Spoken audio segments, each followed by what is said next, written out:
দিনে জঙ্গল রাতে মশাল এই স্লোগানকে সামনে রেখে কোচবিহারে শুরু হয়েছে চতুর্থ বর্ষ শালবাগানে জঙ্গল নাট্য উৎসব। কোচবিহার, আসাম, শিলিগুড়ি থেকে এই 4 দিন প্রায় 30-এর বেশি নাট্যদল উপস্থিত হতে চলেছে এই উৎসবে। কোচবিহারের ফুসফুস বলা যেতে পারে এই শালবাগানকে। এক সময় এই শালবাগান ছিল অন্যতম পর্যটন কেন্দ্র। ইতিহাস বলে এই শালবাগানে প্রায় 300 প্রজাতির পাখি এবং অন্যান্য বন্যপ্রাণের উপস্থিতি ছিল, কিন্তু কালক্রমে সেসব অতীত। এই শালবাগান গড়ে ওঠে পার্শ্ববর্তী মরাতরসা নদীকে কেন্দ্র করে। এক সময় এই নদীতে প্রচুর জল থাকলেও এখন সেই জল অনেক কমে গেছে। আস্তে আস্তে হারিয়ে যাচ্ছে নদী এবং শালবাগান। কোচবিহারের অন্যতম নাট্যদল অনাসৃষ্টির তত্ত্বাবধানে নদী এবং জঙ্গলকে রক্ষা করার এক অভিনব উদ্যোগ নেওয়া হয়েছে এই নাট্য উৎসবের মাধ্যমে। তৈরি হচ্ছে অনেক নতুন দর্শক। মূলত সোশ্যাল মিডিয়া, ফেসবুক, ইনস্টাগ্রামের যুগে নাটকের দর্শক পাওয়া ভার, কিন্তু এই শালবাগানটির উৎসবকে কেন্দ্র করে প্রতি বছর কয়েক হাজার দর্শক উপস্থিত হন জঙ্গলে।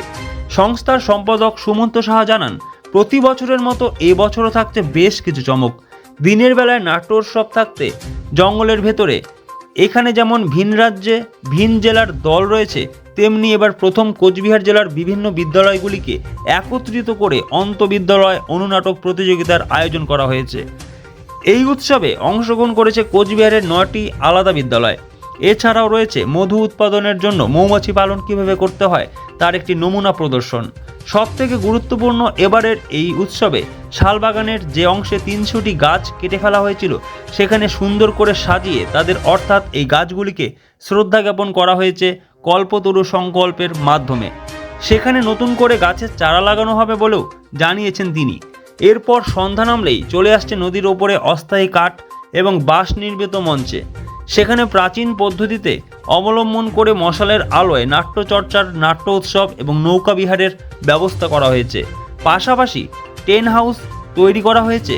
সেখানে রাতেও থাকছেন সংস্থার সদস্য থেকে শুরু করে বাইরে থেকে আগত অনেকেই।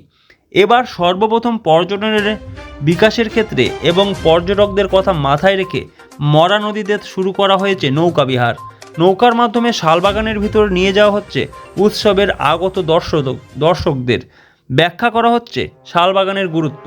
সব মিলিয়ে 4 দিনের এই জমজমাট উৎসবে সবান্ধবে সপরিবারে আসার আমন্ত্রণ জানিয়েছে অনাসৃষ্টির কলাকুশলীরা। আসলে পরিবেশ ও সংস্কৃতির মেলবন্ধনের বিভিন্ন সময় বিভিন্ন প্রয়াস হয়েছে, তা আমরা সেই ধারাকে বজায় রেখে এই অভিনব এবং ব্যতিক্রমী যে আয়োজন আমরা করি প্রতি বছর, এবছর সেটা 4 বছরে করেছে। এবং এবছর যে ব্যাপ্তি, ইতিমধ্যে আমরা বুঝতে পারছি যে এই অনুষ্ঠানের প্রয়োজনীয়তা এবং এই অনুষ্ঠানের আগামী দিন কিন্তু এবছরের সকল জনসমাগমের উপরেই আর কি নির্ধারণ করছে। এবং সেই জায়গায় দাঁড়িয়ে আমরা সত্যিই আমরা আশাবাদী যে আমাদের এই প্রয়াস সার্থক হয়েছে। আসলে নদী এবং জঙ্গল বাঁচাতে যে থিয়েটারেরও একটা ভূমিকা থাকতে পারে, সেই জায়গাটা আমরা হয়তো অনেকেই বিস্তৃত হয়েছি।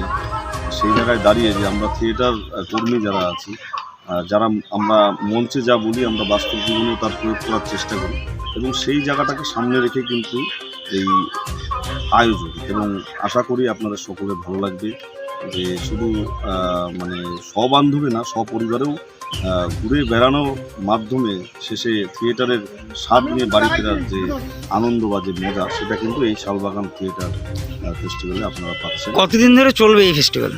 আগামী 18 তারিখ পর্যন্ত, অর্থাৎ 18ই ডিসেম্বর আমাদের এই অনুষ্ঠানের শেষ দিন। এবং একই সাথে সাথে প্রতিদিনই একের পর এক মানে বিভিন্ন রকম নাটকের মহড়া রয়েছে। এবং এই বছর আমরা বারবার বলছি যে দিনে জঙ্গলে রাতে মশালে, অর্থাৎ জঙ্গলকে বাঁচানোর জন্য আমরা দিনের বেলায় জঙ্গলের মাঝে সঠিক যে গাছ রয়েছে একদম প্রাকৃতিকভাবে সেখানে একটি মঞ্চ আগের থেকে তৈরি হয়ে আছে, আমরা জাস্ট সেটাকে কিছুটা সৌন্দর্যায়ন করি এই আর কি। এবং রাতে এই যে আমাদের মরাতরসা নদী, সেই মরাতরসা নদীর যে ইতিহাস এবং এখানকার যে সৌন্দর্য, এবং তারই সাথে সাথে যে অদ্ভুত একটা জীববৈচিত্র্যের এখানে সহাবস্থান রয়েছে, সেগুলোও কিন্তু চাক্ষুষ করবার জন্যই আমাদের এই নদীবক্ষের এই আয়োজন। এবং সেটা মশালের আলোয়, অর্থাৎ ভারতীয় থিয়েটারের আমাদের যে দর্শন, সেই দর্শনের ভিত্তিতে কিন্তু আমাদের এই শালবাংলা জঙ্গল থিয়েটার ফেস্টিভ্যাল চলছে। এবার কততম আপনাদের? এটা এই বছর আমাদের 4র্থ বছর। আপনার পুরো নামটা? আমার নাম সুমন্ত সাহা, সম্পাদক কোচবিহার অনাসৃষ্টি।